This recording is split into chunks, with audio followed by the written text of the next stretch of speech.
দেখলে, আমি বলেছিলাম না যে ছেলেটা খুব ডাউন টু আর্থ এবং সৎ, যা সত্যি সেটা সরাসরি বলে দেয়। হ্যাঁ, কিন্তু আমার ওর এইসব ছোটলোকিপনা কথা শোনার কোনো আগ্রহ নেই, অনন্যা বলল। এটা শুনে চাহাত আরও জোরে হাসতে লাগল। তখনই তার নজর আবার অভিনবের স্যুটের ওপর পড়ল এবং সে বলল, এটা তো ওই একই ব্র্যান্ডের, তাই না? এতটা শুনতেই অনন্যাও খুঁটিয়ে অভিনবের স্যুট দেখল এবং বলল, এ কি? তুমি এই স্যুট পরে আছো? আমার তো মনে হচ্ছিল এটা আমার দেওয়া স্যুট। তুমি এত দামি স্যুট কোথা থেকে পেলে? ওটা আকরাম স্যার আমাকে কিছু অ্যাডভান্স পেমেন্ট দিয়েছিলেন না? তো আমি ভাবলাম সেটা দিয়ে নিজের জন্য একটা স্যুট কিনে নিই। এমন কোনো কোম্পানি আছে যারা অ্যাডভান্স পেমেন্ট দেয়? অনন্যা জিজ্ঞেস করল। অভিনব হাসল এবং বলল, আসলে স্যারের আমার কাজ খুব পছন্দ হয়েছিল, তো আমি এমনিই তাকে বললাম যে স্যার কিছু অ্যাডভান্স পাওয়া যেতে পারে। তিনি রাজি হয়ে গেলেন এবং আমাকে কিছু টাকা দিলেন। তারপর আমি স্যুটটা কিনে নিলাম যাতে তোমার সাথে কোথাও গেলে তোমার মতো ভালো দেখতে লাগে। চাহাত তার কথা খুব মন দিয়ে শুনছিল। সে অনন্যাকে খ্যাপানোর জন্য বলল, এমনিতে তোমার স্যুট পরার কোনো দরকার নেই। অভিনব, তুমি স্যুট ছাড়াও বেশ হ্যান্ডসাম লাগে। চাহাত অনন্যার বাকি বন্ধুদের মতো ছিল না। সে খুব ভেবেচিন্তে নিজের জন্য কিছু পছন্দ করত। সে খুব খুঁতখুঁতে ছিল। তাহলে সে অভিনবকে হ্যান্ডসাম বলল কি করে? এই প্রশ্নটাই অনন্যার মাথায় বারবার ঘুরছিল। সামনে তাকা। অনন্যা যখন এই সব চিন্তায় ডুবেছিল, ঠিক তখনই চাহাত জোরে চিৎকার করে উঠল।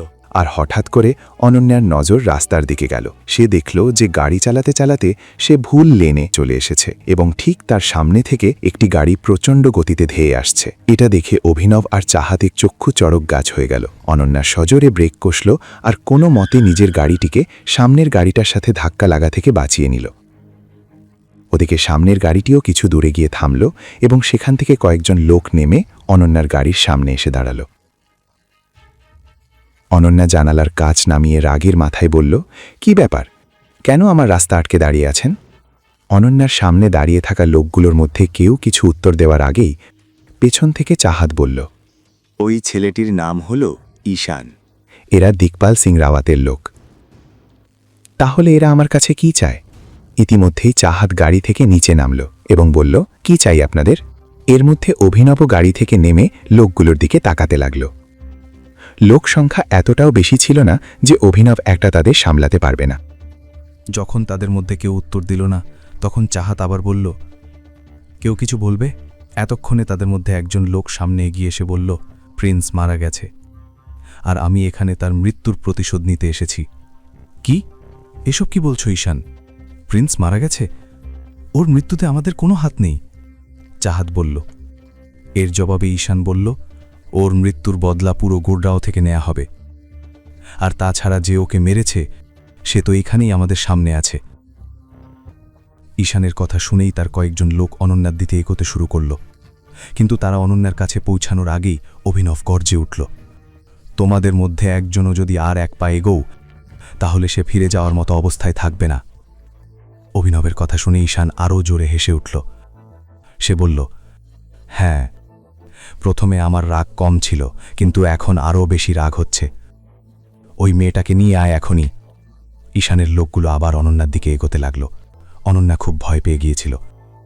তার মনে হচ্ছিল না যে অভিনব এই ছেলেদের হাত থেকে তাকে বাঁচাতে পারবে। কিন্তু যেই একজন লোক অনন্যার হাত ধরার জন্য হাত বাড়ালো, অমনি অভিনব তার হাত ধরে সজোরে মুচড়ে দিল। সেই লোকটি যন্ত্রণায় কাতরাতে লাগল এবং চিৎকার করে উঠল। অভিনব তাকে ওভাবে চিৎকার করতে দেখে হাসল এবং ডান দিক থেকে আসা অন্য এক লোকের পেটে লাথি মারল। বাকি কয়েকজন লোক যখন অভিনবকে আক্রমণ করতে এগোচ্ছিল, ঠিক তখনই দূর থেকে পুলিশের সাইরেনের শব্দ শোনা গেল। আওয়াজ শুনতেই ঈশান চিৎকার করে বলল, পুলিশ এসে গেছে, পালাও। তার কথা শুনেই যে যেভাবে পারল হুড়মুড়িয়ে ঈশানের গাড়িতে গিয়ে বসল এবং তাদের গাড়ি দ্রুত সেখান থেকে বেরিয়ে গেল। অভিনব তাদের মধ্যে একজনকে ধরার চেষ্টা করছিল। ঠিক সেই সময় সেই লোকটি অভিনবের মাথায় এক ঘুষি মারল। অভিনব অনন্যার গাড়ির উপর গিয়ে ছিটকে পড়ল। তার মাথায় চোট লাগল। এর মধ্যেই পুলিশের গাড়ি সেখানে এসে থামল। একজন হাবিলদার অভিনবকে দেখে জিজ্ঞেস করলেন, হ্যাঁ ভাই, এত রাতে এখানে কি করছ? আমার গাড়িতে কিছু সমস্যা হয়েছিল। অভিনব উঠে দাঁড়িয়ে বলল, এবং অনন্যাকে খুঁজতে লাগল। অনন্যাকে কোথাও দেখা যাচ্ছিল না। অভিনব চাহাতকে দেখতে পেয়ে জিজ্ঞেস করল, অনন্যা কোথায়? ওর ব্লাড প্রেশার বেড়ে গিয়েছিল, ও অজ্ঞান হয়ে গেছে। চাহাত বলল এবং ড্রাইভারের সিটের দিকে এগোতে এগোতে বলল, আমাকে ওকে হাসপাতালে নিয়ে যেতে হবে। তক্ষুনি অভিনব তাকে থামাল এবং বলল, তুমি ওদের পুলিশের সাথে বাড়ি যাও, আমি ওকে হাসপাতালে নিয়ে যাচ্ছি। চাহাত অভিনবের কথা মেনে নিল এবং পুলিশদের দিকে এগিয়ে গেল। যা যা ঘটেছিল চাহাত পুলিশকে স্টেটমেন্ট দিল এবং তারপর তাদের সাথেই বাড়ির উদ্দেশ্যে রওনা দিল। এদিকে অভিনব ও অনন্যাকে নিয়ে হাসপাতালের উদ্দেশ্যে বেরিয়ে পড়ল। এর মধ্যে অভিনব রাজীব আর শর্মিলাকেও ফোন করে যা যা ঘটেছিল সব জানিয়ে দিল। এখনই পকেট এফএম অ্যাপ্লিকেশন ডাউনলোড করুন, লিংক বর্ণনায় দেওয়া আছে।